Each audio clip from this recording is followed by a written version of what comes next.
more time with them.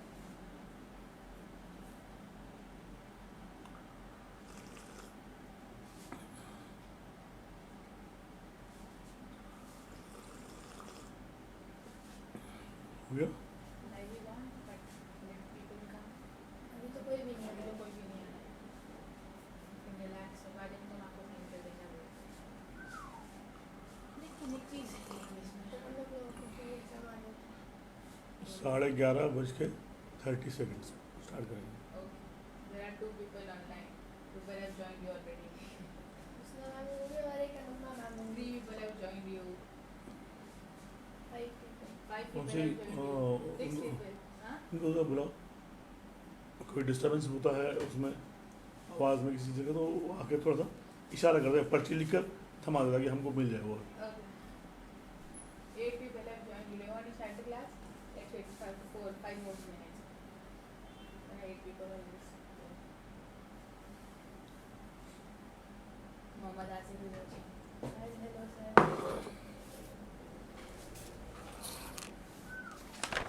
We have still got 2 minutes left.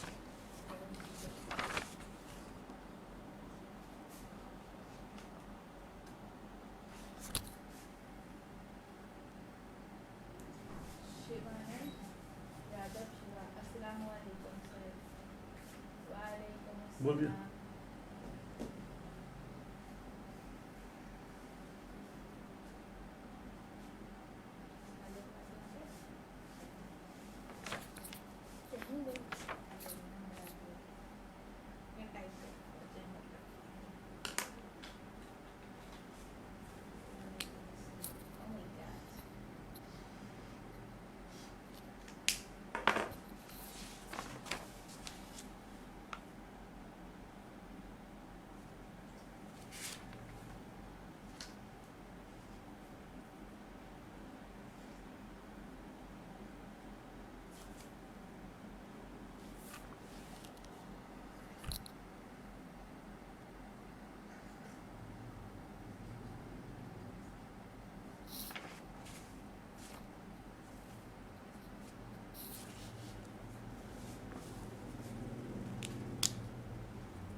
हो गया. Should we start? तो 7:29 हुआ ना, 11:29 हुआ अभी ना. Okay, so we've got 1 more minute left. मेरे को भी घड़ी है. और ये जब 1 घंटा होने वाला हो ना तो लिख के हमको दे देना कि 1 आवर फिनिश या half an hour finish.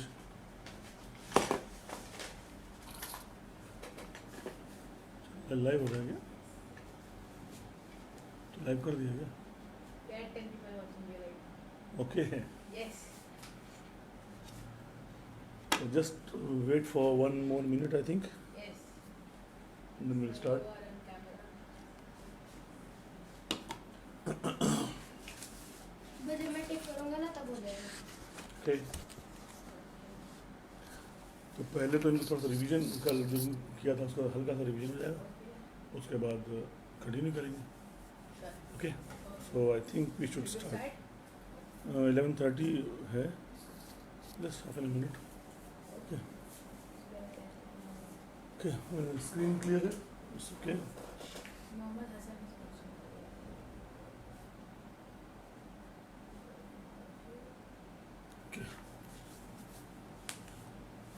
I think we start now. Okay. Okay.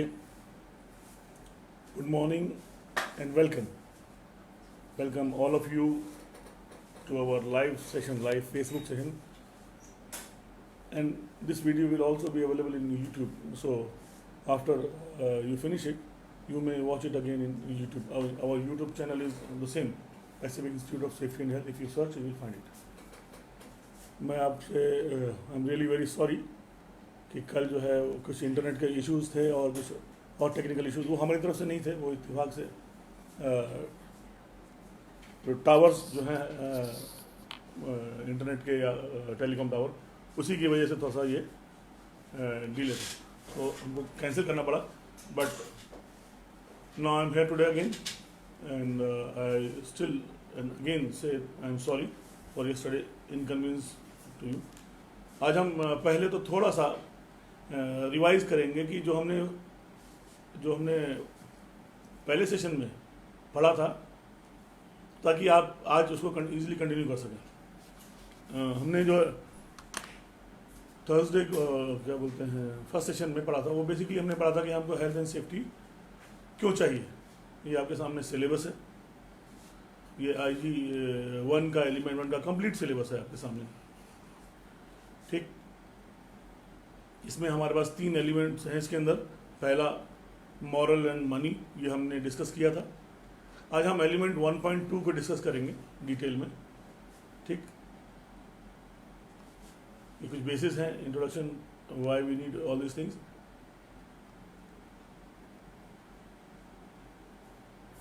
हमने उस दिन जब डिस्कस किया था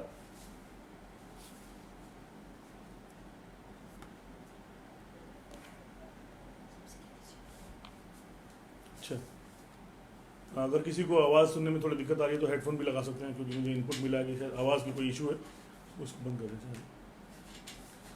okay, so first of all हमने उस दिन जब ये स्टार्ट किया था तो हमने इस बात पे पहले फोकस किया था कि हमको कोई भी चीज़, किसी चीज़ की रिक्वायरमेंट क्यों होती है. उसके लिए हमने छोटा एग्जांपल दिया था. आपको घर चाहिए, तो घर क्यों चाहिए? क्योंकि you feel lonely, you feel insecure, you don't want to waste money on rents और लाइफ लॉन्ग. आपका अपना घर होगा तो आप सिक्योर होंगे, आप उसको अच्छी तरह से अपने हिसाब से मैनेज कर सकते हैं. रेंटल होम में आप बहुत सारी चीज़ नहीं कर सकते. तो these are the reasons that you buy home. इसी तरह से ऑर्गेनाइजेशंस जो होती हैं या कंट्रीज़ जो होती हैं, वहाँ हेल्थ एंड सेफ्टी की रिक्वायरमेंट क्यों होती है, इसकी भी पीछे वजह होती है. वाई हमको हेल्थ एंड सेफ्टी लॉ या health and safety in the organisation क्यों चाहिए, इसके बारे में हमने बहुत डिटेल में डिस्कस किया था. उसमें एक जो मेजर वजह थी वो ये थी कि पूरी दुनिया में जो एक्सीडेंट्स होते हैं, इतने ज़्यादा एक्सीडेंट्स होते हैं. अगर आपने उस दिन हमने जो डेटा देखा था, ये आपके सामने जो डेटा है, इसको अच्छा फोकस करिए इधर, है ना.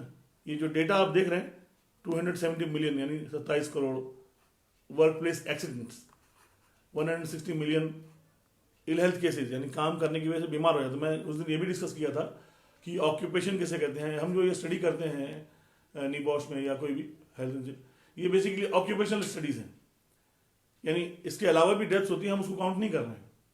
ये वो डेथ्स या एक्सीडेंट्स हैं जो काम करने की वजह से होती हैं.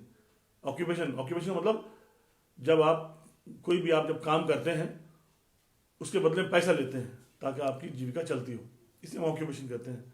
अब वो खेती हो, चाहे वो लेबर सड़क पे काम कर रहा हो, चाहे ऑफिस में काम कर रहे हो, चाहे खाने में काम कर रहे हो, चाहे स्कूल में पढ़ा रहे हो, रेस्टोरेंट में हो, क्या बोलते हैं, किसी भी चीज़ में, wherever you work and you get money for this is known as occupation. तो जब ऑक्यूपेशन में आप जुड़े होते हैं तो दो चीज़ें हो सकती हैं. ये तो काम करने की वजह से बीमार पड़ जाए आप, है ना, बहुत काम की टेंशन है, साइकोलॉजिकल डिप्रेशन हो जाए आपको, या काम करने की वजह से कमरे में दर्द हो जाए, या इतना शोर है कि काम आपने आप कान खराब हो गया, है ना, या फिर आँख खराब हो गई, हाथ खराब हो गया, वाइब्रेशन इश्यूज हैं, बहुत सारे इश्यूज होते हैं. कोई ऐसे केमिकल टॉक्सिक केमिकल आप इनहेल कर रहे हैं, धीरे धीरे कर रहे हैं, चाहे सडनली कर रहे हैं, एक साथ आपने ऐसे केमिकल इनहेल कर लिया जिसकी वजह से आप एकदम बेहोश होकर मर गए, या धीरे धीरे वो चीज़ डेवलप हो रही है, 2-4 साल, 15 साल, 20 साल तक धीरे धीरे चीज़ डेवलप होती है, जैसे एस्बेस्टस से रिलेटेड डिजीज़ है. तो इस तरह की सारी चीज़ें जो है ये ये अगर ना होती है, अगर आप ये काम ना करते, अगर मैनुअल वर्क ना करते तो शायद कमर में दर्द ना होता, अगर उस इंडस्ट्री में काम नहीं करते तो कान खराब ना होता। लेकिन चूंकि आप उस इंडस्ट्री में काम कर रहे हैं इसकी वजह से, तो वो ऑक्यूपेशन से जुड़ी हुई इल हेल्थ है, डिजीज है। काम कर रहे हैं, आप गिर पड़े, चोट लग गई, ये दूसरी चीज। Occupational accident and occupational disease, ये दो एस्पेक्ट्स हैं। तो यहाँ पर जो हम ये फिगर्स देख रहे थे, इसमें 270 मिलियन ऑक्यूपेशनल ये एक्सीडेंट्स की बात हो रही है और workplace ill health cases की बात हो रही है। इसमें ये जो नंबर है यानी 43 करोड़, ये फिगर आप अंदाजा करिए कितनी सारी कंट्रीज को मिला लेंगे छोटी छोटी, तो आपको इतनी बड़ी फिगर नहीं मिलेगी। जितने एक्सीडेंट हो जाते हैं, इन एक्सीडेंट्स में कितने लोग मरते हैं, वो फिगर यहां पर दी हुई है। 2.75 मिलियन, 27,50,000 लोग मर जाते हैं। 3.5 लाख लोग फेटल एक्सीडेंट, फेटल का मतलब गिरे और फौरन मर गए, यानी कुछ ऐसा हुआ सडनली मर गए। वो जो ऊपर जो डेथ है वो डेथ है जो आप अभी जब एक्सीडेंट हुआ 2 दिन 4 दिन 6 1 महीना 2 महीना 6 महीना साल भर उसके बाद मरे, उस दौरान मर गए, या बीमार पड़े धीरे धीरे आप डायरेक्टली या इनडायरेक्टली मर गए। तो ये वो डेथ की बात हो रही है। तो ये भी हमने उस दिन डिटेल में पढ़ा था। अब हमको ये वजह बनती है कि ये चीज़ नहीं होनी चाहिए। अगर हम ह्यूमन बीइंग हैं, आप अपने आप को एक मॉरली डेवलप सोसाइटी कहते हैं, तो हमको सोचना पड़ेगा कि ये क्यों हो रहा है, इट शुड स्टॉप। ये भी एक रीज़न है, ये बड़ा रीज़न है कि इन चीज़ों को जब तक ये रोकेंगे नहीं तो ये चीज़ें बढ़ती चली जाएगी। अच्छा, ये वो डेटा है जो आपके रिकॉर्ड में है। ऐसे बहुत सारी चीज़ें आप रिपोर्ट ही नहीं करते, है ना। छोटी मोटी चोट लगती है, आप इग्नोर कर जाते हैं, घर में ही आपने थोड़ा सा कुछ कर लिया या फर्स्ट एड लिया और यू डोंट रिपोर्ट इट। तो ऐसा अगर डेटा इकट्ठा करेंगे तो और भी हो जाएगा। ये एक एस्पेक्ट है।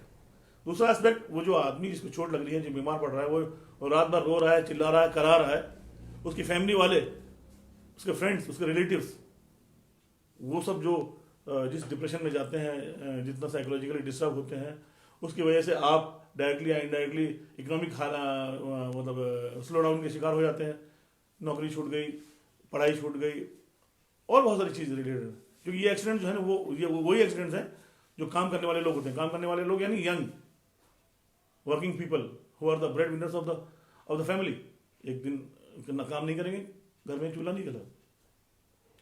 तो ये जो एक्सीडेंट्स हैं, ये जो लोग मर रहे हैं या जो चोट लग रही है, ये सारे के सारे यंग यानी 18 ईयर्स से लेकर 60-65 ईयर्स तक के लोग हैं। और इसमें वर्कर्स खाली नहीं, लेबर्स नहीं है, इसमें इंजीनियर्स, मैनेजर्स, डायरेक्टर्स, हर तरह के लोग हैं। काम करने की वजह से सबके साथ ये इश्यूज होते हैं। तो इन सबको रुकना चाहिए, इसलिए हमको हेल्थ एंड सेफ्टी चाहिए। एक बड़ा रीजन ये है। This is one of the reason why we should have a healthy and robust health and safety management system, robust health and safety law. इस चीज़ को यूरोप ने और अमेरिका ने बहुत पहले इस पर फोकस किया। और आज देखिए, आप जब भी कोई अच्छी इमेज लेते हैं तो देखते हैं आपको कहीं ना कहीं यूरोप से या अमेरिका से इंस्पायर्ड होती है। डेवलपिंग कंट्रीज में आप इस तरह की इमेज बहुत कम ले पाते हैं। ये रीजन है एक। इसी बेसिस पे चूंकि ये डेथ और इंजरीज का जो डेटा है वो इतना बड़ा है कि ये आपके मॉरल वैल्यूज को भी, है ना, चोट करता है कि ये क्या चीज़ है, ऐसा तो नहीं होना चाहिए।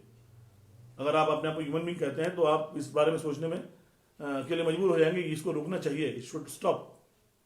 इतना इल हेल्थ केसेस, इतना आप काम करने के लिए जाते हैं, आप मरने के लिए नहीं आते हैं। आप जब कॉन्ट्रैक्ट करते हैं काम का तो आप कहते हैं हम इतने घंटे काम करेंगे और इतनी सैलरी लेंगे। इस बीच में इल हेल्थ, डेथ, इंजरी ये सब नहीं है। ये एडिशनल है जो आपको मिलती है because of the poor management. तो ये मॉरल रीजन है। सोसाइटी, एक हेल्थी सोसाइटी इस चीज को कभी एक्सेप्ट नहीं करती ना।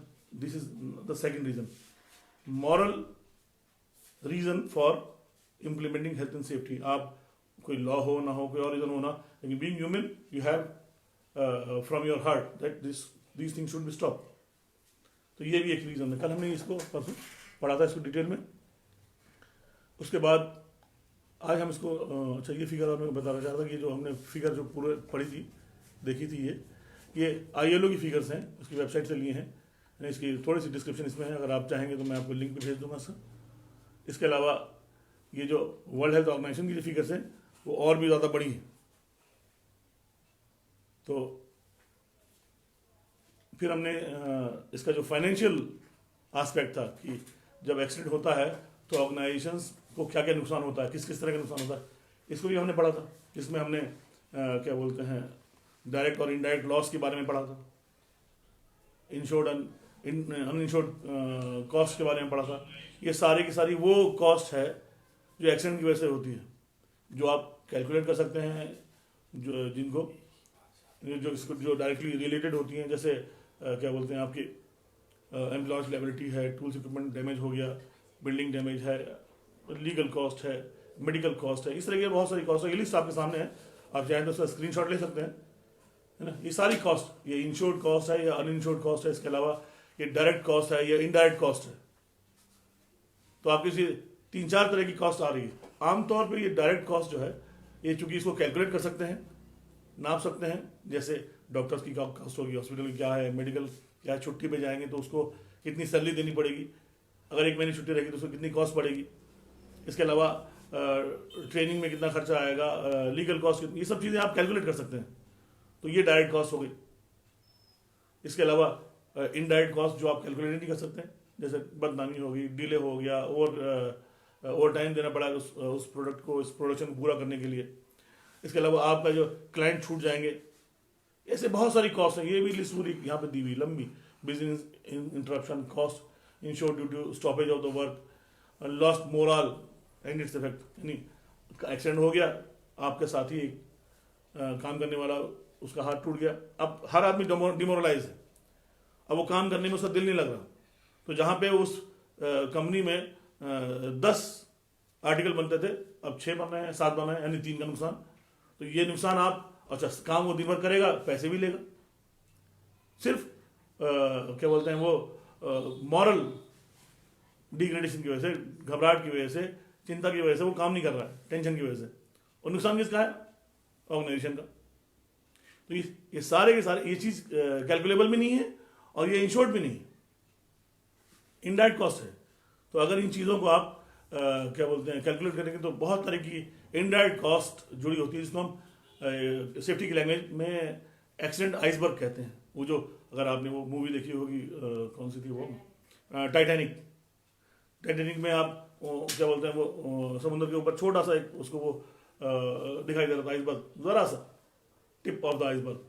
तो उन्होंने कहा ये छोटा सा, हमारा जहाज तो बहुत बड़ा है, लेकिन जब वो हिट करता है तो रियलिटी पता लगता है कि वो समुद्र के ऊपर इतना सा है और नीचे इतना बड़ा है।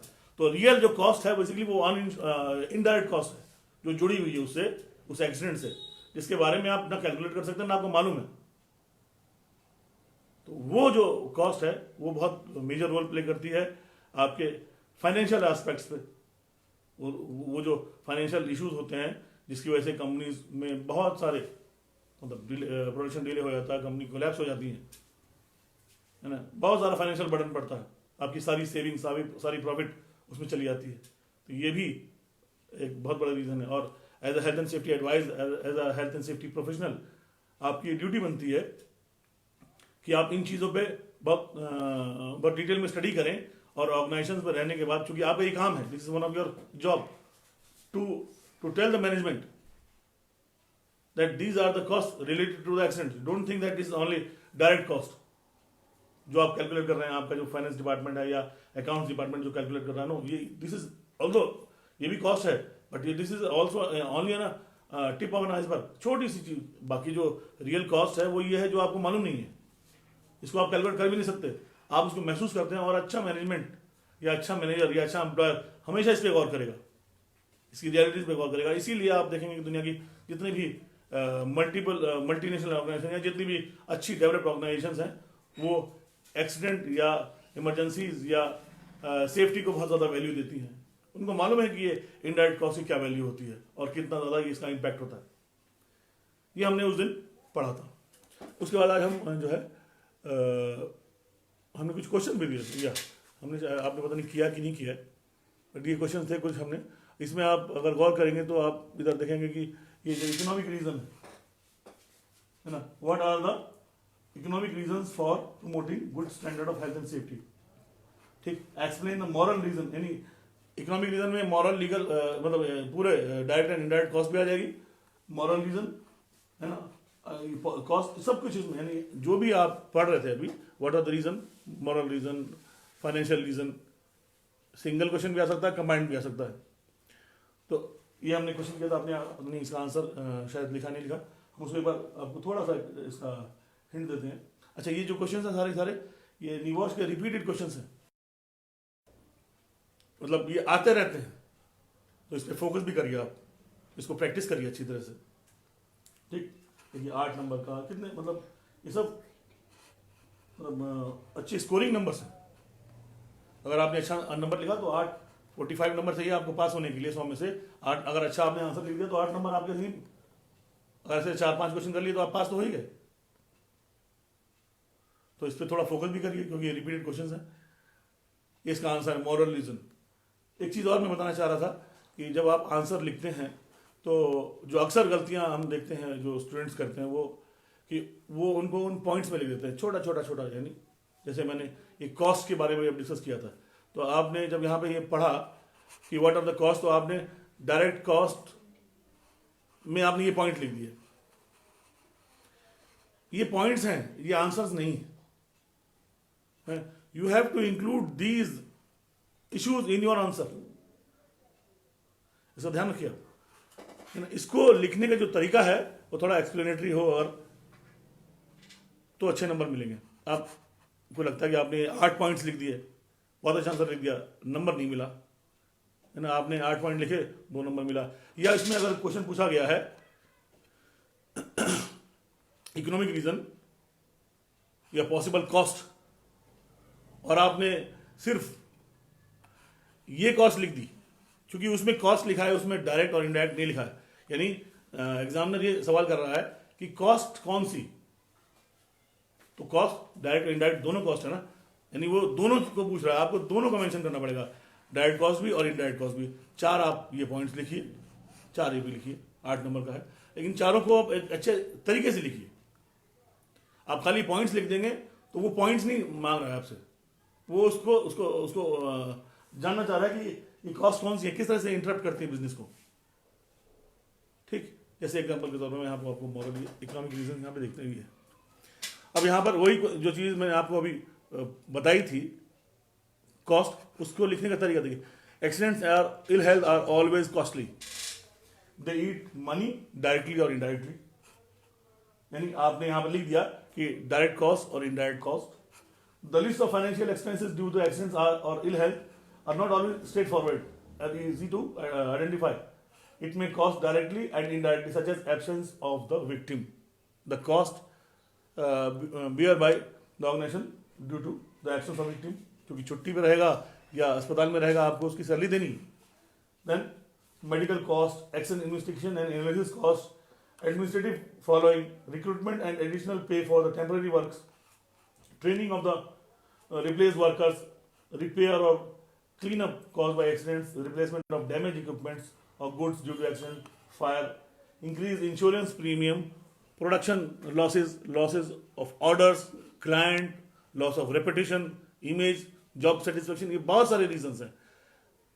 पॉइंट्स मैंने सारे वही लिखे, कोई नया पॉइंट नहीं लगा। आप इधर गौर करेंगे तो there is no new point which I have covered here,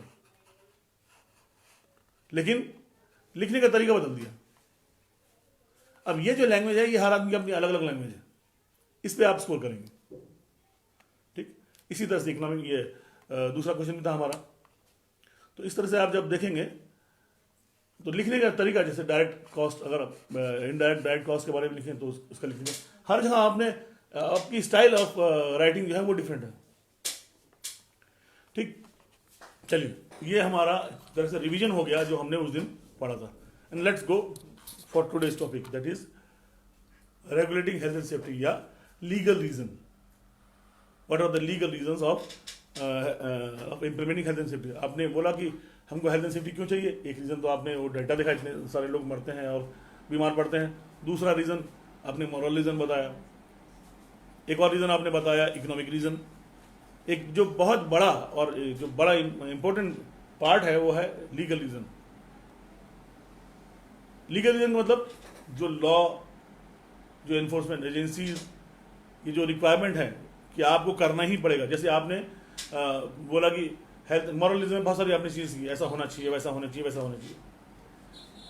अब वो कोई ना करे तो बहुत सारे लोग हैं जो मॉरली करप्ट होते हैं, अगर 8 घंटा काम करना है तो काम करवाएंगे, है ना, क्योंकि बोलेगा कि हमने तो 8 घंटे के पैसे दिए।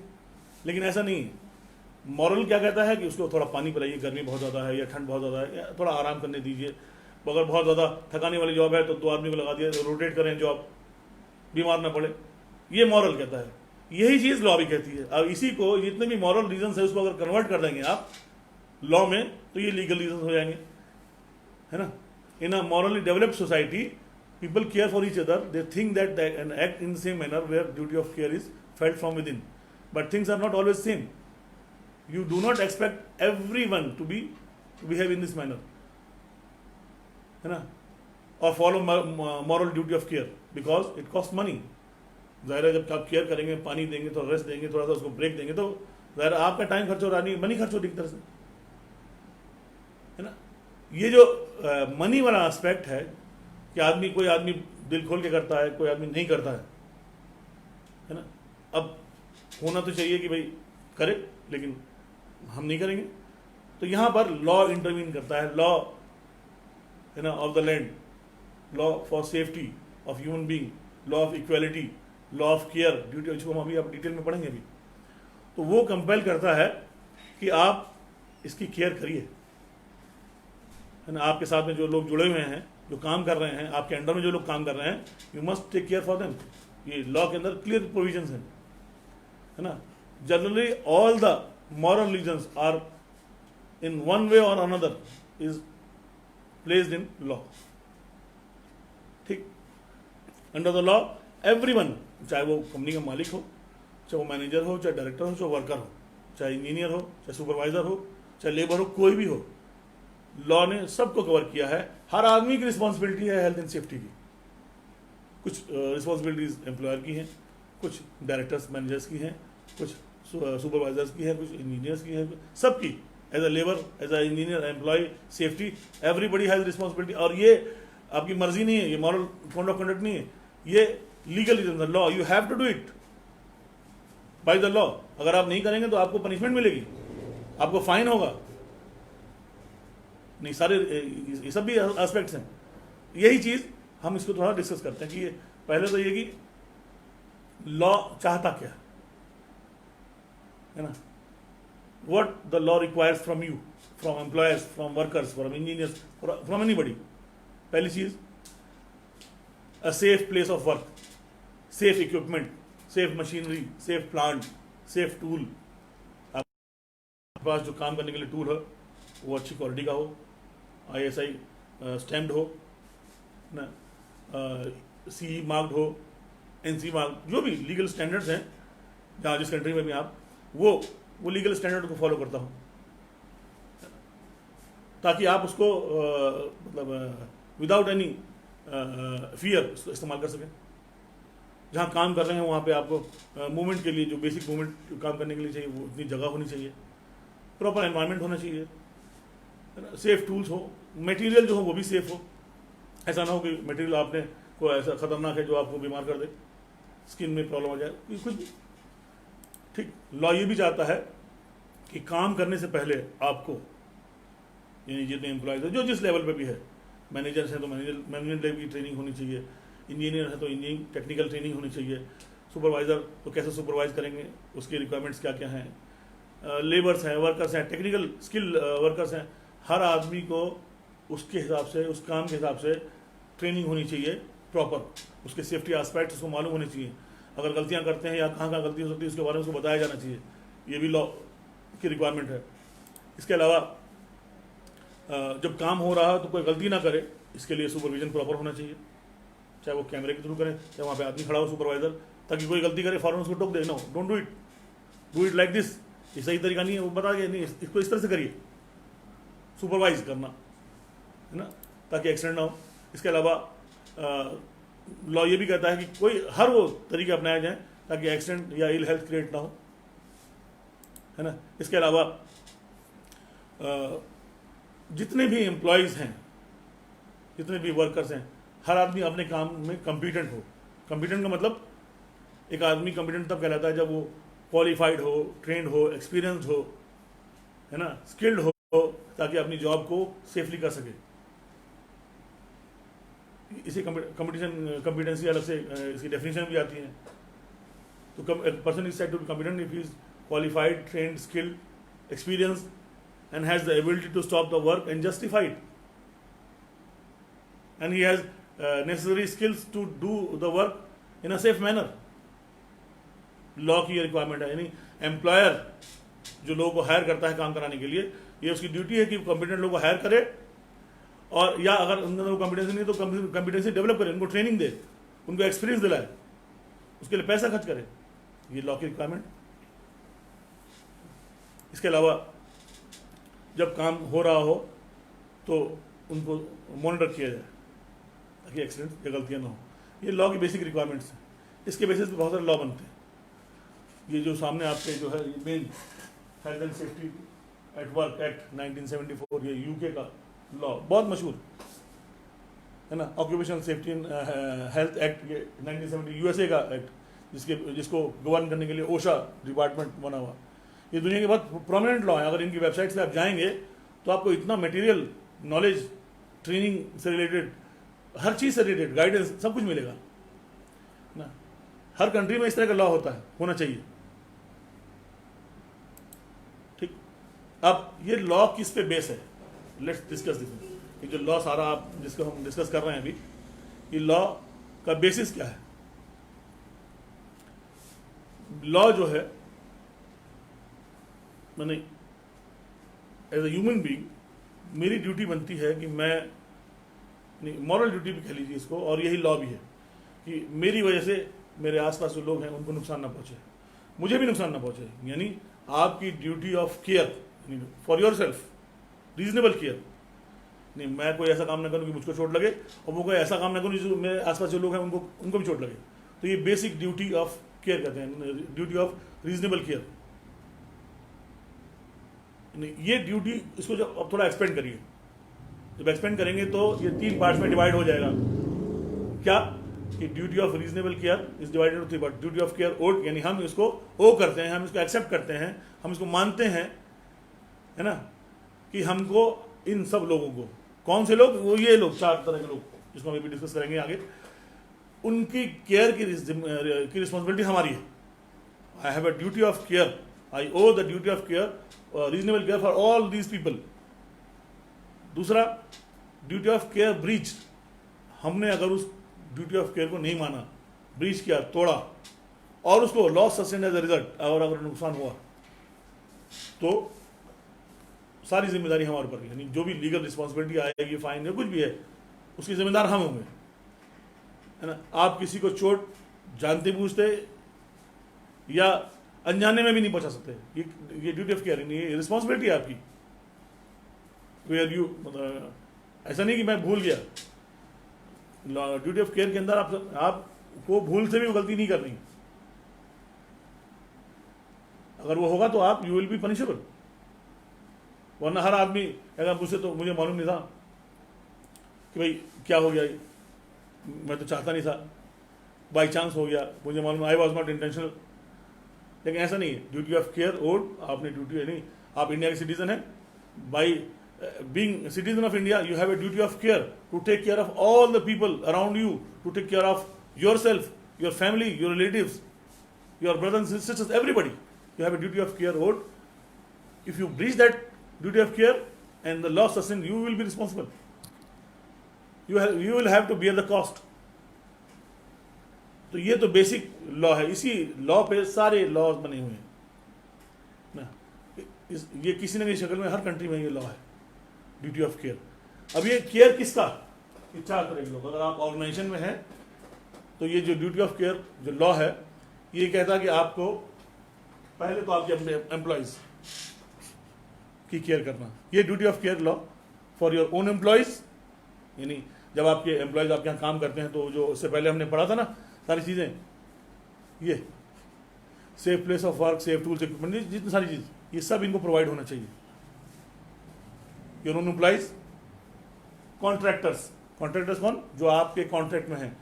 यानी मान लीजिए एक ऑर्गेनाइजेशन है, उसके अंदर बहुत सारे एम्प्लॉयज हैं, एक बिल्डिंग है, अब उसको सिक्योरिटी चाहिए, या तो अपने एम्प्लॉय को सिक्योरिटी में लगाए, लेकिन वो कॉम्पिटेंट नहीं होंगे, ज़रूरी नहीं है उतने कॉम्पिटेंट हो। इससे अच्छा आपने कहा कि एक सिक्योरिटी कंपनी को हायर कर लिया जाए, उसके अंदर उसके पास बहुत सारे लोग हैं, उनके पास पूरा मतलब उनका काम ही है ये, they are competent in that work. तो आप उस ऑर्गेनाइजेशन से कॉन्ट्रैक्ट करते हैं, कोई हमको हमारा 4 गेट्स हैं, उनको हमको 24 आवर सिक्योरिटी चाहिए, तो फिर डील होगी और पैसा तय होगा, कॉन्ट्रैक्ट टर्म्स तय होंगे और कहेंगे ठीक है we will provide security to you. तो जिस दिन से जिस टाइम से वो सिक्योरिटी आपके प्रेमिसेस में आ गया, आप उसकी हेल्थ एंड सेफ्टी की ड्यूटी आपकी है, रिस्पॉन्सिबिलिटी आपकी है। कॉन्ट्रैक्ट पे आप यहाँ कोई काम करने के लिए आया हुआ है, छोटा सा कॉन्ट्रैक्ट, आपको एक घर में एक छोटी सी बिल्डिंग बनानी है या कोई रूम बनाना है, उसमें आपने किसी कॉन्ट्रैक्टर को 3-4 आदमी आ गए, जिस वक्त वो आपके प्रेमिसेस में आएंगे उसकी duty of care is your responsibility. तो कॉन्ट्रैक्टर एयरपोर्ट में आप जाएं, सफाई वाले अलग होते हैं, यानी वो कॉन्ट्रैक्ट पे होते हैं, कहीं भी जाएं, यानी आपके अपने एम्प्लॉयज नहीं है वो, लेकिन आपके लिए काम करते हैं।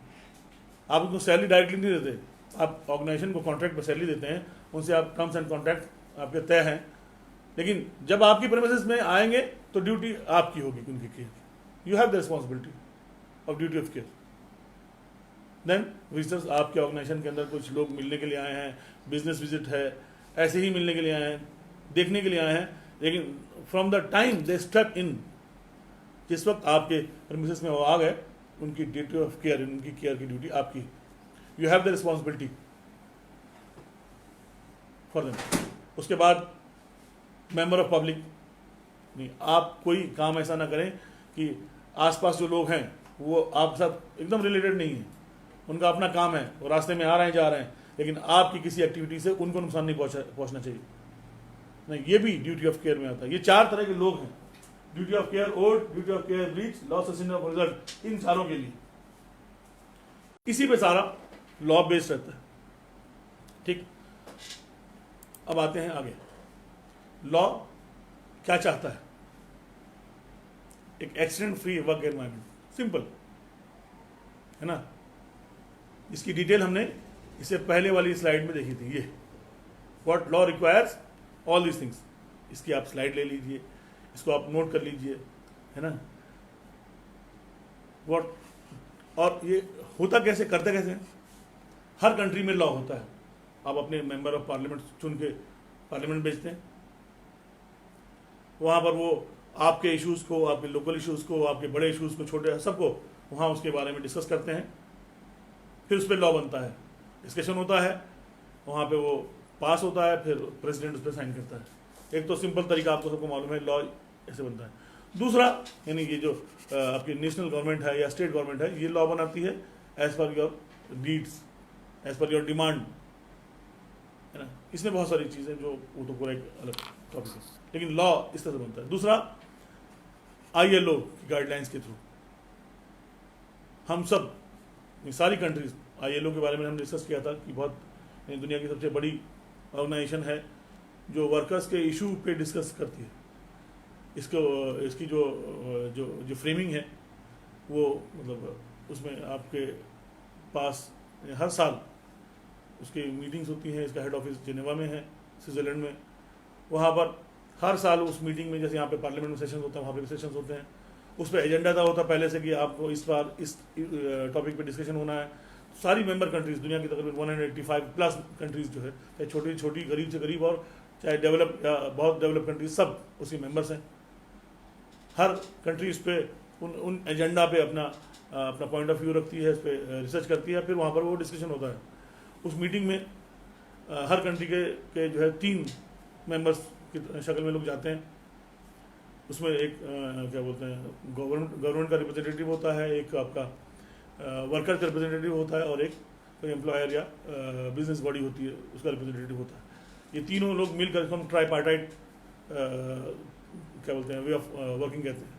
तो ILO की खासियत है कि इसमें वर्कर्स को, बिजनेस रिप्रेजेंटेटिव्स को और गवर्नमेंट के तीनों को बराबर जगह दी गई है।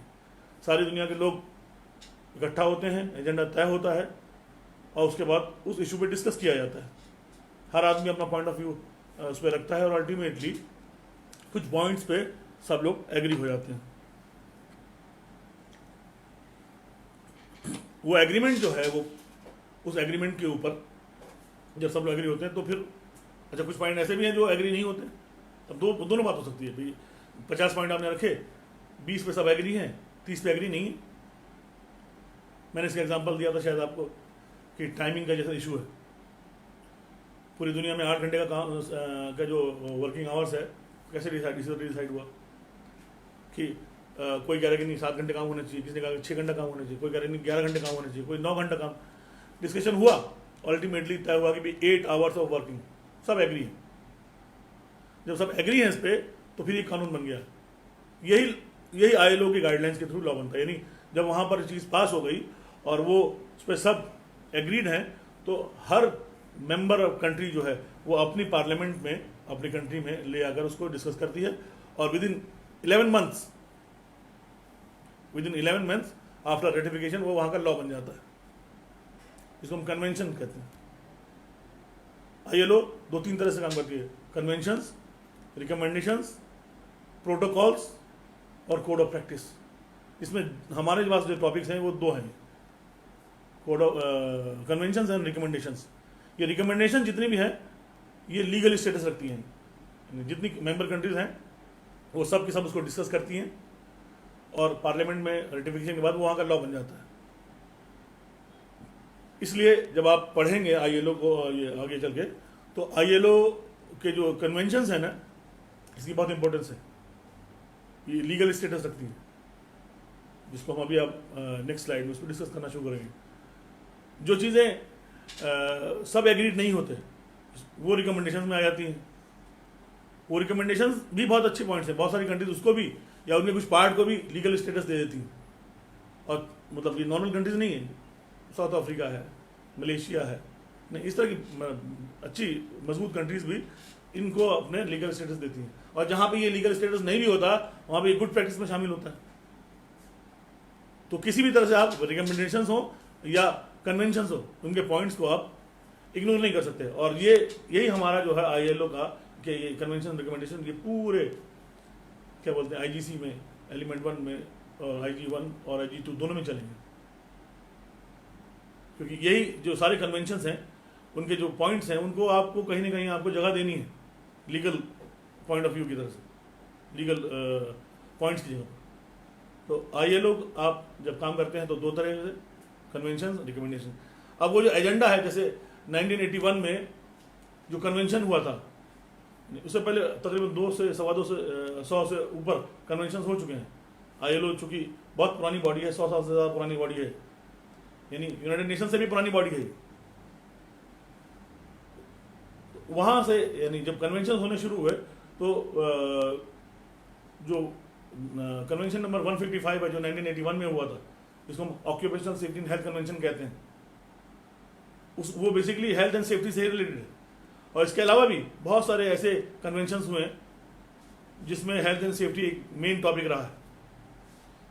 Almost 50% of conventions are related from one point of इस एक तरह से नहीं तो दूसरी तरह से उसमें हेल्थ एंड सेफ्टी को डिस्कस किया गया। कुछ तो specifically health and safety issues पे डिस्कस हुए, ऑक्यूपेशनल हेल्थ पे डिस्कस हुए, कंस्ट्रक्शन कन्वेंशन या इस तरह की बहुत सारी चीज़ें। इसमें हेल्थ एंड सेफ्टी को स्पेशल एड्रेस किया गया, वर्कर्स के हेल्थ एंड सेफ्टी के इश्यूज को डिस्कस किया गया।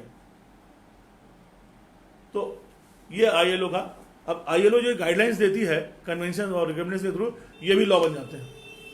तो लॉ आपकी यहाँ जो बात हो रही, what how they do it by making law, government बनाती है। दूसरा ILO के गाइडलाइंस के थ्रू भी लॉ बनते हैं।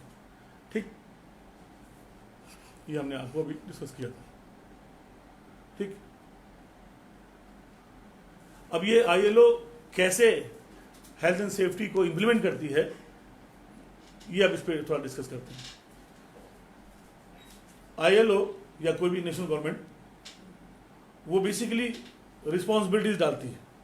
एक तो लॉ बनाती है, उसके लिए गाइडलाइंस देती है, उसके लिए उसको प्रोपगेशन करने के लिए अलग अलग मीडिया चैनल इस्तेमाल करती है, बुकलेट्स है, बुक्स हैं, आप कहीं भी जाएंगे सब तरीके आपको लॉ के बारे में जानने के लिए मिल जाएंगे। उनका एक बहुत बड़ा इशू जो इम्प्लीमेंटेशन का होता है वो बेसिकली रिस्पॉन्सिबिलिटीज डालते हैं और उसके हिसाब से जो लोग काम नहीं कर रहे हैं उनको फिर पनिश भी करते हैं। तो ऑटोमेटिकली आप जब ये लॉ बन जाता है तो आप उसको डिस्कस करना शुरू करते हैं, इम्प्लीमेंट करना शुरू करते हैं। तो ILO या कोई भी नेशनल लॉ जो होता है वो एम्प्लॉयर्स के ऊपर, एम्प्लॉयज के ऊपर, इस सब के ऊपर उनकी रिस्पॉन्सिबिलिटी डालता है। जैसे यहाँ पे आप आइए, employers responsibility as per ILO convention C155 article 16 में। अभी आपको अगर कन्वेंशन C155 चाहिए, आपको इसमें क्या लिखा है, आपको हमारे व्हाट्सएप नंबर पे आप मैसेज करिए, हम आपको उसको भेज देंगे। मेरे मेन पॉइंट्स हैं हाईलाइट करके, ताकि एग्जाम में आप उसको इजीली देख सकें, उसको मेंशन कर सकें। आपको IG2 में भी इसका ये काम आएगा। तो उस पर आप अगर मैसेज करेंगे तो हम आपको ये ILO कन्वेंशन C155 ये पूरा भेज देंगे। उसमें बहुत सारे आर्टिकल्स हैं। उसमें आर्टिकल 16 में एम्प्लॉयर्स की रिस्पॉन्सिबिलिटीज़ के बारे में डिस्कस किया गया है कि एम्प्लॉयर की क्या रिस्पॉन्सिबिलिटी है अपने वर्कर्स के लिए। और ये अक्सर निवास का क्वेश्चन भी आया था कि व्हाट आर एम्प्लॉयर्स रिस्पॉन्सिबिलिटी। तो ये भी आप एग्जाम पॉइंट ऑफ व्यू से भी बहुत इंपॉर्टेंट है। अगर सवाल पूछा जाए कि what are the responsibility of the employer, तो आप ये पॉइंट्स लिख सकते हैं। क्या क्या पॉइंट्स हैं ये? Employer shall be required to ensure that so far as is reasonably practicable the work place machinery equipment process under the control are safe and without risk to health. यानी employer की responsibility है कि जहाँ तक possible हो, reasonably practicable, reasonable भी और practical भी, कि जो वर्क प्लेस है, यानी आपकी फैक्ट्री हो सकती है, आपका ऑफिस हो सकता है, रेस्टोरेंट है, सलून है, कोई शिप है, कॉलेज है, कुछ भी जो भी वर्क प्लेस है, वो उसमें जो मशीनरी इस्तेमाल हो रही है, वो इक्विपमेंट इस्तेमाल हो रहे हैं, वो जो काम करने का तरीका है, प्रोसीजर है, वो जो आपके कंट्रोल में है, वो सेफ होना चाहिए। उससे किसी के हेल्थ को या किसी को एक्सीडेंट नहीं होना चाहिए। एक ये ILO कन्वेंशन का आर्टिकल 16 का ये one of the main points जो एम्प्लॉयर। अच्छा, ये एम्प्लॉयर्स के ऊपर रिस्पॉन्सिबिलिटी इतनी ज़्यादा क्यों है? क्योंकि एम्प्लॉयर ही मेन आदमी है जो वर्क प्लेस, जो प्रॉफिट कमाता है, जो लोगों को हायर करता है, अल्टीमेट रिस्पॉन्सिबल वही माना जाता है। इसीलिए जो मेन रिस्पॉन्सिबिलिटीज़ हैं वो एम्प्लॉयर के ऊपर ही डाली गई। वर्कर्स की भी रिस्पॉन्सिबिलिटीज़ हैं और लोगों की भी रिस्पॉन्सिबिलिटी है, but the main responsibilities lies with the employer. इसीलिए जो भी चीज़, चाहे वर्क प्लेस हो, चाहे मशीनरी हो, सबका मालिक अल्टीमेटली कौन है? वो एम्प्लॉयर है। So that is why employer has the main responsibility. एक पॉइंट तो ये। दूसरा, employer shall be required to ensure that so far as is reasonably practicable chemicals, physical and biological substances and agents under their control are without risk to health। यानी material इस्तेमाल कर रहे हैं, chemical इस्तेमाल कर रहे हैं, कुछ भी है ना, आप लेबोरेटरी में काम कर रहे हैं, बायोलॉजिकल हजार्ड्स होता है, वायरस है, बैक्टीरिया है, या किसी केमिकल के साथ काम कर रहे हैं, टॉक्सिक केमिकल हो सकता है। जो भी आपके वर्क प्लेस पे ये जो क्या बोलते हैं, जो मटेरियल इस्तेमाल हो रहा है, वो भी सेफ होना चाहिए। ये भी एम्प्लॉयर की रिस्पॉन्सिबिलिटी। आप उस मटेरियल को इस्तेमाल करने से पहले सारे की सारी चीज़ों पे रिसर्च और इंश्योर करना पड़ेगा कि इससे कोई हमारे एम्प्लॉयज़ को या वर्कर्स को या मेंबर ऑफ पब्लिक को या विजिटर्स, किसी को नुकसान तो नहीं पहुंच रहा है।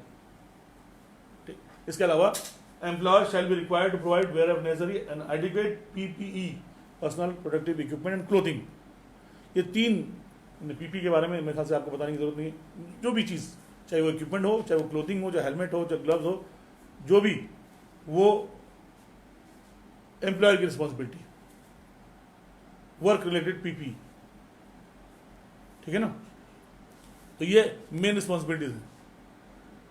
अब यही चीज़ को, यानी जो आर्टिकल 16 में C15 में जो मेन रिस्पॉन्सिबिलिटीज दी हैं, इसके अलावा एडिशनल रिस्पॉन्सिबिलिटी जो है वो रिकमेंडेशन में दी हुई है R164 में, आर्टिकल 10 में। इन्हीं चीज़ को अगर आप इनको और एक्सपेंड कर देंगे तो ये यहाँ पे दी हुई है। यानी एक तरह से रिकमेंडेशन और कन्वेंशन कॉम्प्लीमेंट्री हैं एक दूसरे के, सप्लीमेंट्री हैं एक दूसरे के, दोनों मिलकर। यानी आपके पास अगर क्वेश्चन आता है what are the responsibilities of employer, आप पहले वो 3 पॉइंट्स प्लस बाकी ये पॉइंट्स को भी आप जोड़ सकते हैं उसमें, तो आपका एक अच्छा आंसर बन जाएगा। क्या क्या इसमें लिखा हुआ है?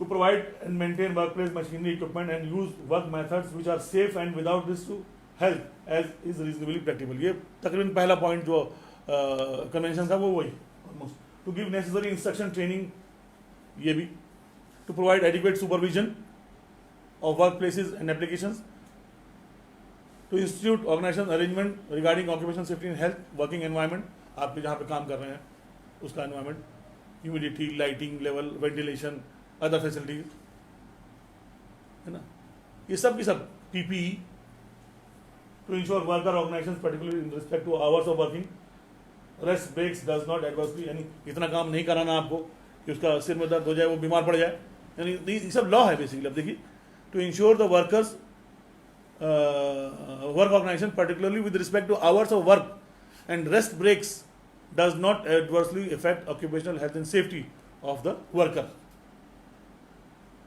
तो यानी जो जो चीज आप मॉरल रिस्पॉन्सिबिलिटीज समझ रहे थे वो सब की सब लीगल रिस्पॉन्सिबिलिटीज भी हैं.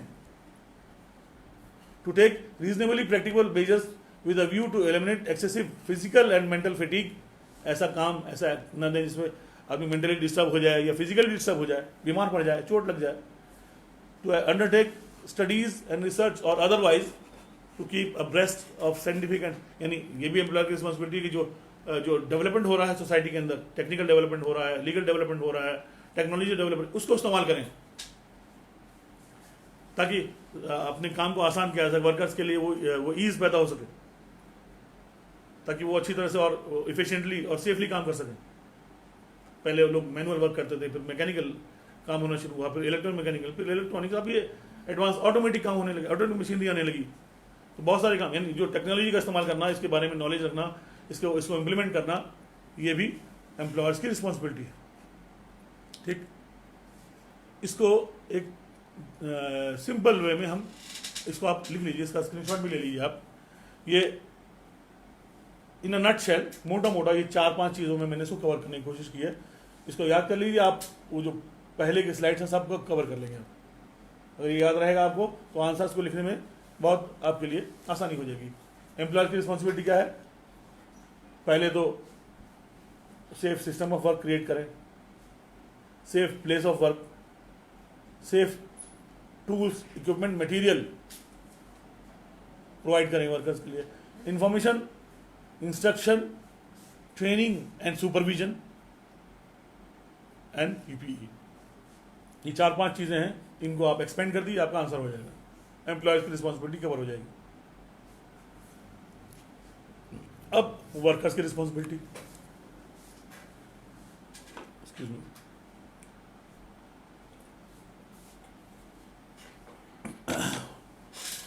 नाउ वर्कर्स की रिस्पॉन्सिबिलिटी. अभी तक तो हम पढ़ रहे थे एम्प्लॉयर्स की रिस्पॉन्सिबिलिटी. आर्टिकल 19 में C155 यानी कन्वेंशन जो C155 था उसी के आर्टिकल 19 में वर्कर्स की भी रिस्पॉन्सिबिलिटी दी गई है और रिकमेंडेशन में भी बहुत सारी चीज़ें बताई गई हैं. तो जो मेन रिस्पॉन्सिबिलिटीज दी हुई हैं वो ये: workers in the course of performing their work should cooperate in the fulfilment bye there employer of obligation place upon. यानी अगर हेल्थ एंड सेफ्टी के लिए एम्प्लॉयर कोशिश करता है आपकी, तो वर्कर्स की रिस्पॉन्सिबिलिटी कि आप उसको फुलफिल करने के लिए उसको कोऑपरेट करें, उसको फॉलो करें, उनको जो ट्रेनिंग दी जा रही है, उनको समझाया जा रहा है, जो तरीका बताया जा रहा है उसको फॉलो करें, उसके हिसाब से काम करें.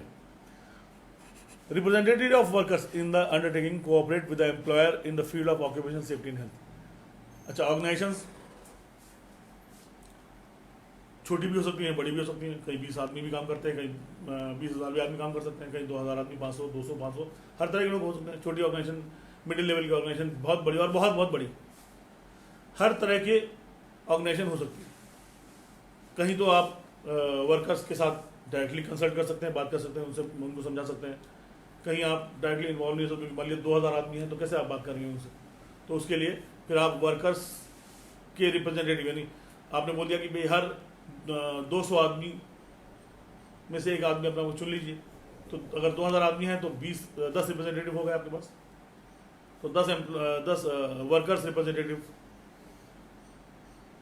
आपने उनको सबको बुलाया, आपके मैनेजमेंट के भी लोग इकट्ठा हुए, बैठ के डिस्कस किया. आपने बताया कि ऐसा ऐसा हम करने जा रहे हैं, हम चाह रहे हैं कि क्योंकि पिछले कई साल से, मान लिया कई महीनों से एक्सीडेंट में यानी हेड इंजरीज बढ़ रही हैं या हेड इंजरीज बढ़ रही हैं, तो हम चाह रहे हैं कि पीपीई प्रोवाइड किया जाए ताकि ये इस तरह के एक्सीडेंट्स को और इल हेल्थ या इनको जो इश्यूज हैं उनको ख़त्म किया जा सके.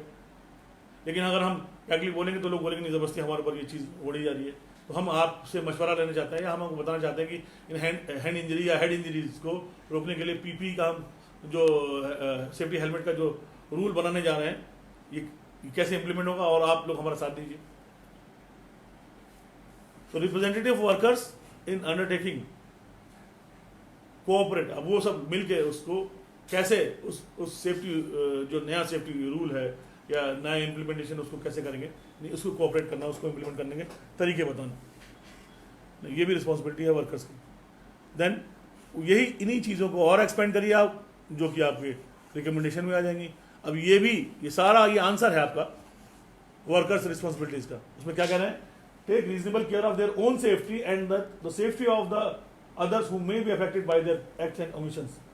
जो मैंने आपको ड्यूटी ऑफ केयर में बताया था कि आपको अपनी सेफ्टी एंड जो भी आपके आसपास जो लोग काम कर रहे हैं, to take reasonable care of their own safety and that of the person who may be affected by their acts और ओमिशंस एट वर्क, दोनों।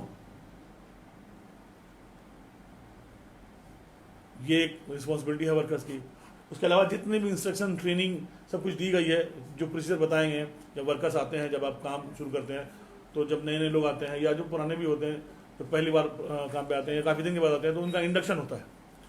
इंडक्शन का मतलब आपको वहाँ उस ऑर्गेनाइजेशन के rules, regulation, safety procedures, emergency procedures, dos and don'ts, क्या बोलते हैं, इसके अलावा पॉलिसीज़ के बारे में, आपके जो मेन रिस्पॉन्सिबल लोग हैं उनके बारे में, इमरजेंसी अरेंजमेंट्स के बारे में, सजेशंस के बारे में, हर एक चीज़ के बारे में बताया था। वो इंडक्शन में हर चीज़ को कवर किया जाता है। तो वो जो इंस्ट्रक्शंस, ट्रेनिंग जो बताई दी जाती है इंडक्शन में, वर्कर्स की रिस्पॉन्सिबिलिटी ये भी है कि जो उनको जो इंस्ट्रक्शन दी गई हैं, comply with the instruction given for their own safety and that of those of others with the safety and health procedure, यानी जो उसको बताया गया उसको फॉलो करें।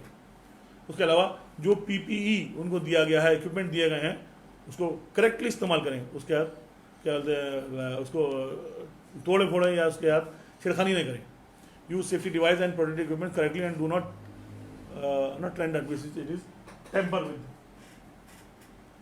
उसके साथ छेड़खानी नहीं करें। यानी आपको लगता है कि पीपी फ्री में दिया जा रहा है तो आप उसको फेंक देंगे कहीं, नहीं, ऐसा नहीं हो सकता। इस आपकी रिस्पॉन्सिबिलिटी है कि जो भी पीपी दिया जा रहा है उसको प्रॉपरली उसको इस्तेमाल करें, उसको देखें, उसको सही से रखें, उसको मेंटेन करें। This is one of the responsibility. Then अगर कोई क्या बोलते हैं, आपको चीज़ इंसिडेंट देखते हैं या अनसेफ एक्ट देखते हैं किसी का, या कहीं अनसेफ कंडीशन देखते हैं, कोई इंसिडेंट होता है, आप उसको रिपोर्ट करेंगे। आपके जो सुपरवाइजर है ऊपर, उनको रिपोर्ट करें, या जो भी आपके पास जो प्रोसीजर है ऑर्गेनाइजेशन का उसको फॉलो करें। उन चीज़ के बारे में वर्कर्स को या एम्प्लॉयर्स को बताएं। ये भी आपकी रिस्पॉन्सिबिलिटी है। इसके अलावा कोई भी चीज़ आपको सस्पिशियस नज़र आती है उसके बारे में बताएं। प्लस अगर आपके पास कोई अच्छा सजेशन है हेल्थ एंड सेफ्टी को इम्प्रूव करने के लिए, इसके बारे में भी आप इन्फॉर्म करें, बताएं। ओके, ये this is one of the response. ये तो आपकी रिस्पॉन्सिबिलिटीज में आ गया। अब इसके अलावा आईएलओ में एक और चीज़ भी है, द राइट्स। वर्कर्स के क्या राइट्स हैं, ये सब तो आपको करना है, रिस्पॉन्सिबिलिटीज है। आपके राइट्स क्या क्या हैं। एम्प्लॉयर्स के राइट यहाँ पे डिस्कस नहीं किया गया, क्योंकि एम्प्लॉयर्स के राइट बेसिकली वो लीगल इश्यूज हैं, और वो क्योंकि वो तो काम करवा रहा है तो यही राइट्स देता है बॉस से। तो वर्कर्स के क्या क्या राइट्स हैं इसको भी आपको मालूम होना चाहिए। What rights do worker have. ILO के जो कन्वेंशन है, क्या बोलते हैं 155, उसमें आर्टिकल 19 में ये भी डिस्कस किया गया कि what are the rights of the worker. उसका क्या हक है। इसका एक हक ये है कि उसको मालूम हो कि वो कहाँ काम करने आया, उसमें क्या खतरा है। ये सारी चीज़ हमने डिस्कस की है। Representative of workers in undertaking are given adequate, उनको उस काम के बारे में, उसमें जो भी खतरा हो सकता है, जो भी इश्यूज है, उसके बारे में उसको मालूम होना चाहिए। Adequate information on measures taken by the employer. Employer ने उसके सेफ्टी के लिए क्या क्या किया है, ये भी उसको मालूम होना चाहिए।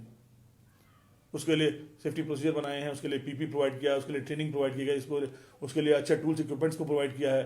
क्या क्या किया है, he should know, he has the right to no.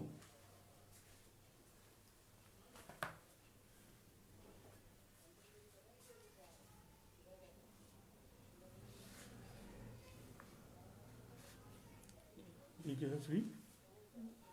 will be free tomorrow ना, कल से ओके, तो एक बीच में एक छोटा अनाउंसमेंट मैं करना चाह रहा हूँ बिकॉज टुमारो इज संडे, तो ज़्यादातर लोग फ्री होंगे, तो एक ये जो क्लासेस हैं ये तो अभी और लंबी जाएगी और भी बहुत टॉपिक्स बचे हैं, तो कल हम इसको कंटिन्यू करेंगे, है ना, सेम टाइम पे, ठीक है ना। तो आप लोग फ्री भी रहेंगे, अभी बहुत से लोग शायद कहीं और हो, काम पे भी हो, तो कल बिकॉज टुमारो इज संडे, तो आप लोग कल भी इसको अटेंड कर सकते हैं ना फ्रीली। और कल सेशन ये और थोड़ा शायद लंबा भी होगा, हो सकता है 2 पार्ट्स में भी हो, ताकि ये टॉपिक हम कल कवर कर डालें, ठीक ठीक है ना। इसके अलावा अब हम डिस्कस कर लेते हैं पहले इसको, जो वर्कर्स राइट्स हमारे हैं। तो एक तो ये कि आपको ये इन्फॉर्मेशन होनी चाहिए कि आपके लिए आपके एम्प्लॉयर ने क्या क्या किया है, आपकी सेफ्टी के लिए क्या क्या किया है। आपको ट्रेनिंग प्रोवाइड करवाते हैं वो लोग, इंडक्शन देते हैं, सुपरविजन देते हैं, आपके लिए अच्छे टूल्स इक्विपमेंट प्रोवाइड करते हैं, किया है उन्होंने, आपको ट्रेनिंग जो कुछ भी है। Then workers and their representative in the undertaking are given appropriate training in the occupation. Safety की ट्रेनिंग, एक तो काम की ट्रेनिंग दे रहे हैं कि काम को सही से किया जाए, दूसरा सेफ्टी की ट्रेनिंग, सेफ्टी की रूल्स रेगुलेशंस, काम को सेफली कैसे किया जाए, इसकी भी ये भी आपके पास राइट है। वर्कर्स का ये भी राइट है कि इसको ये सब ट्रेनिंग आपको दिया जाए, उसको मालूम होना चाहिए। वर्कर्स और द रिप्रेजेंटेटिव भी क्या है कि कोई नया लॉ, नया रूल, कोई रेगुलेशंस, कोई ऐसी नई चीज़ जो आप इम्प्लीमेंट करने जा रहे हैं वर्कर्स के लिए, है ना, तो उससे पहले उसको कंसल्ट उनसे कीजिए, कंसल्टेशन विद वर्कर्स। आप ज़बरदस्ती कुछ कोई बाई फोर्स नहीं करिए, आप उनसे डिस्कस करिए, उस इश्यूज़ को डिस्कस करिए। वो अगर थोड़े से वर्कर्स हैं तो उनसे डायरेक्टली डिस्कस करिए, अगर वो ज़्यादा है तो उनके रिप्रेजेंटेटिव्स के थ्रू उन इश्यूज़ को, जैसे मैंने अभी आपको बताया, हेलमेट के रूल को इम्प्लीमेंट करना है, विजुअलिटी वेस्ट को इम्प्लीमेंट करना है, या और कोई सेफ्टी प्रोसीजर है, इमरजेंसी प्रोसीजर है, जो कुछ भी कोई नया लॉ आ गया है उसके हिसाब से आपने क्या बदलाव लाए हैं, ट्रेनिंग की रिक्वायरमेंट्स हैं, बहुत सारी चीज़ें। तो वर्कर्स से कंसल्ट करना, कंसल्टेशन जो है वो 2 वे प्रोसेस है। आप भी कुछ बात बोलते हैं, वो भी कुछ बात बोलते हैं, फिर एक एग्रीमेंट होता है ना। इंस्ट्रक्शन 1 वे होता है, आपने बोल दिया कल से ऐसा होगा, ऐसा होगा।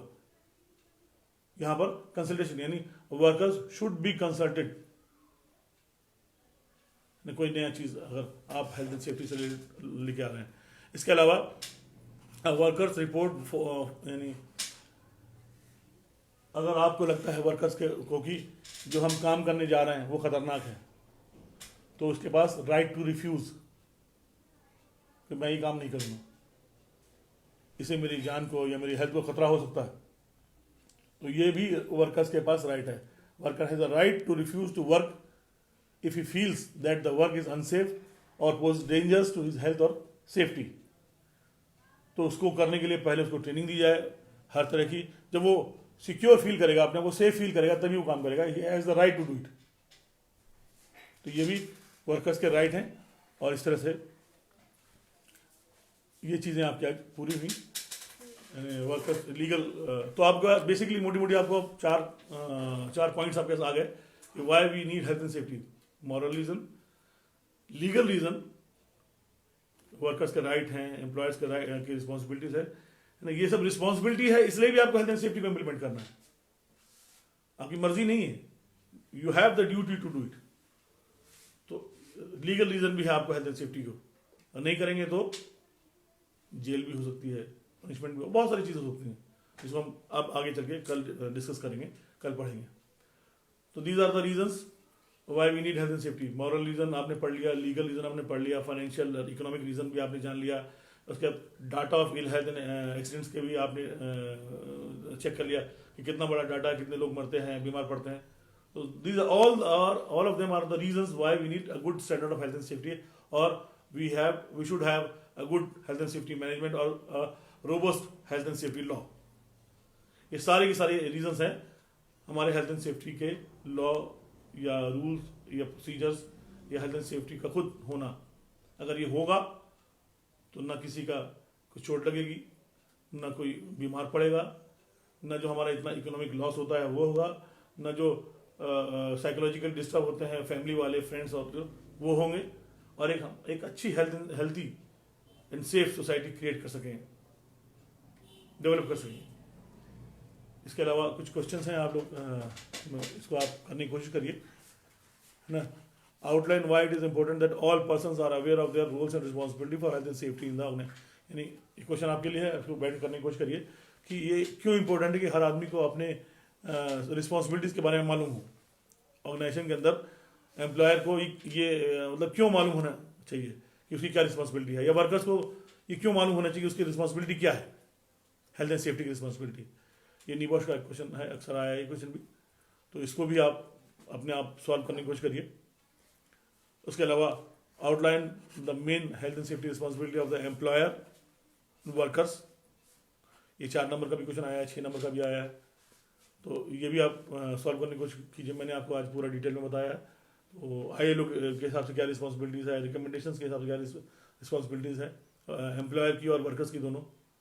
नीबॉश के अंदर भी इस तरह के क्वेश्चन आए हुए हैं, तो ये इनको सॉल्व करिए and then we will discuss tomorrow and thank you for joining. एक बात और मैं आपसे कहना चाह रहा हूँ कि हमारा एक यूट्यूब चैनल है Pacific Institute of Safety and Health, आप उसको सब्सक्राइब करिए, उसको चेक करिए, बहुत सारी इन्फॉर्मेटिव, है ना, इन्फॉर्मेशन उसमें भी हम शेयर करते रहते हैं, बहुत सारे ट्रेनिंग्स के अंदर शेयर करते हैं, तो उसको लाइक भी करिए, उसको शेयर भी उसको क्या बोलते हैं सब्सक्राइब भी करिए, और आपको लगता है तो उसको शेयर भी करिए।